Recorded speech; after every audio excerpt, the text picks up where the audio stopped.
Good morning. This is Kinetics 104, and our topic is finding the order of a reaction with respect to any reactant A, B. So you're looking for X, the value of X and the value of Y. And then we're also talking about finding the value for K. Your homework is out of chapter 14, problem set 3 and problem set 4, and those are due next week. And we're going to start off with part 1, and we'll just start off with a couple basic statements, and that is when asked for an order with respect to A or B, you need experimental data.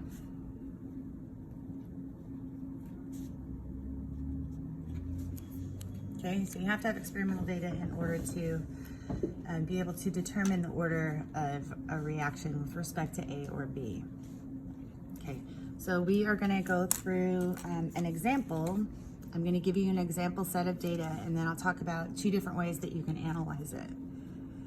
So here's an example, and we'll say for the reaction of 2 nitrogen monoxide reacting with chlorine gas to make 2 nitrogen monoxide monochloride, and we get the following data were collected.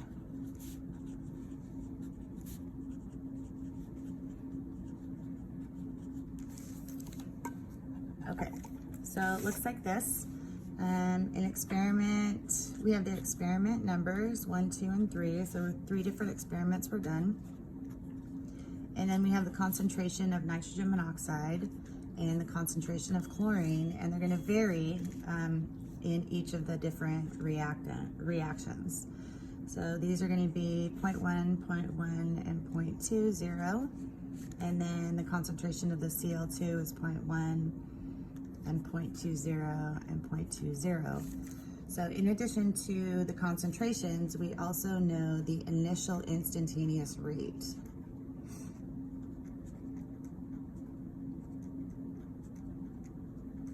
And this is going to be, of course, in molarities per second. So we are given that the initial instantaneous rate of experiment 1 was 0.18. And the initial instantaneous rate for experiment 2 was 0.36. And the initial instantaneous rate for experiment 3 was 1.45 milliliters per second. Okay, so you get this set of data, and you're asked,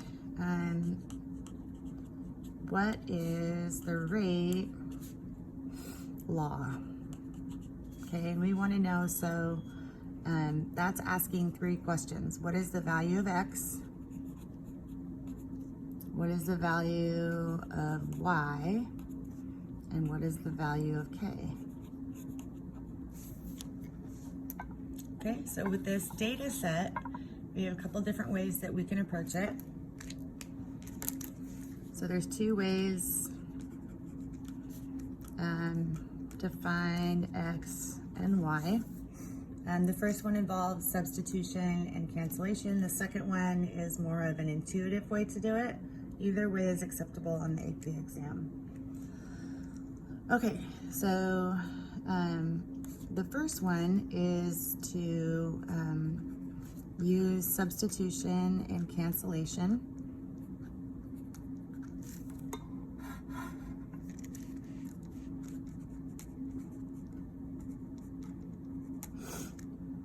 And you compare the rates.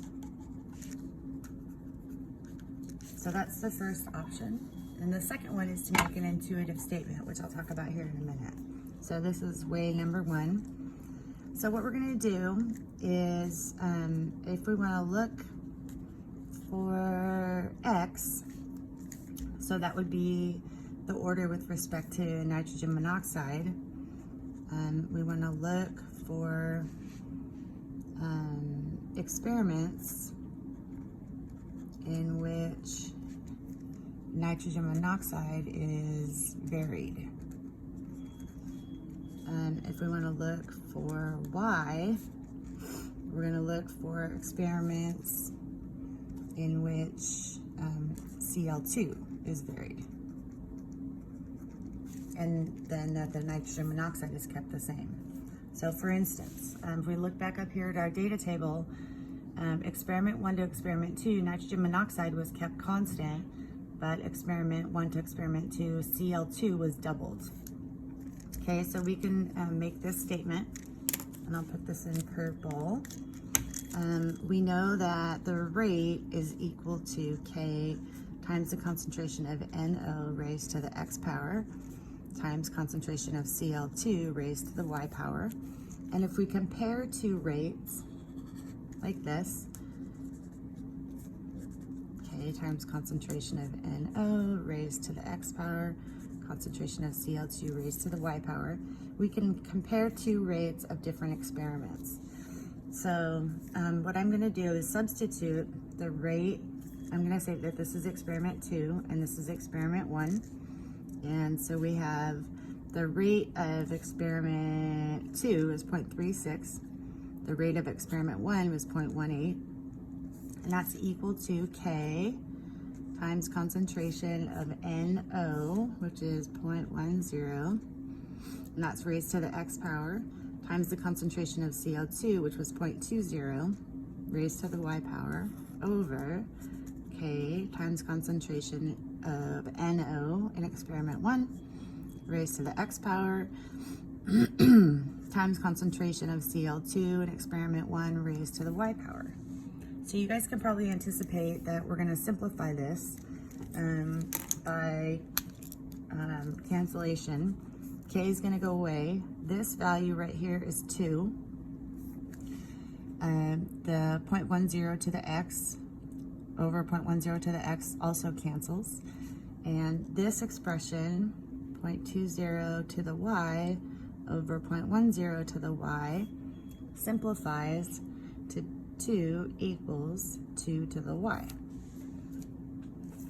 And so we see that the rate doubled and the concentration doubled, and so therefore Y must be equal to 1.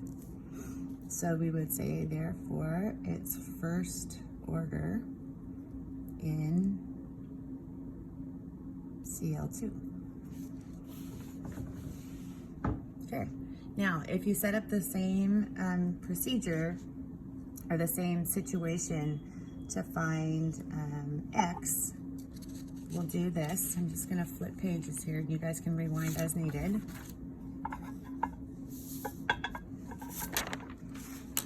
To find X, we're going to compare experiment 3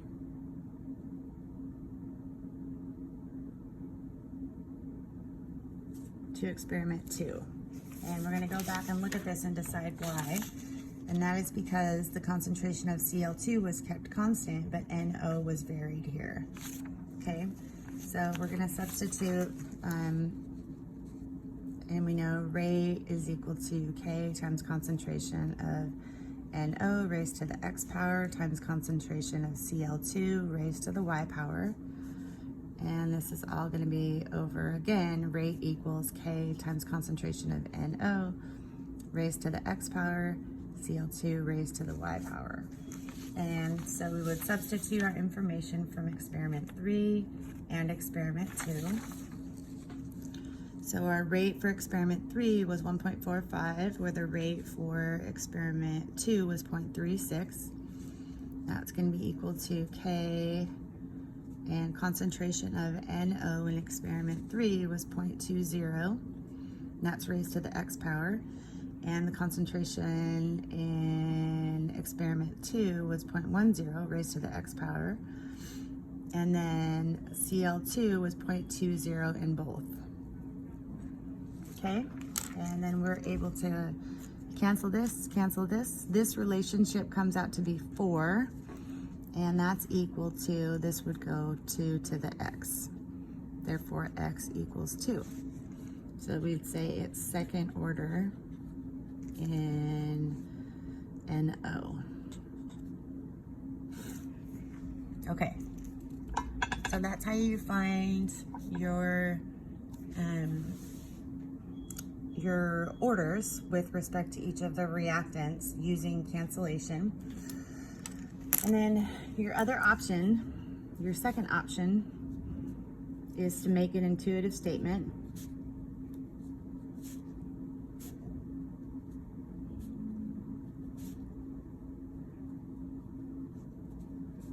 Okay, and we're gonna go back to the data here just for a second so that we can see how we're gonna make that intuitive statement.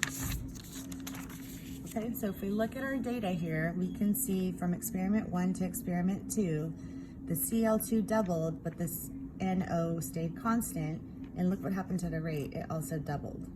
So we can make this statement. We can say, because the rate doubled when the concentration of Cl2 was also doubled, then Y must be 1, or first order in Cl2. So if the rate does exactly what the concentration did, then it has to be first order. Okay, and then we can also make a same statement or a similar statement. Because the rate quadrupled when the concentration of NO was doubled, then X must be 2, or second order in NO. Okay, so those are your two options for finding order. You can make these kind of statements if they make sense to you. Otherwise, you can substitute and cancel and find the order that way. Okay, and then we'll come back in part 2 with finding values of K, which is pretty easy. And then we'll also talk about a situation where this all doesn't cancel, which of course does come up. Okay, thank you.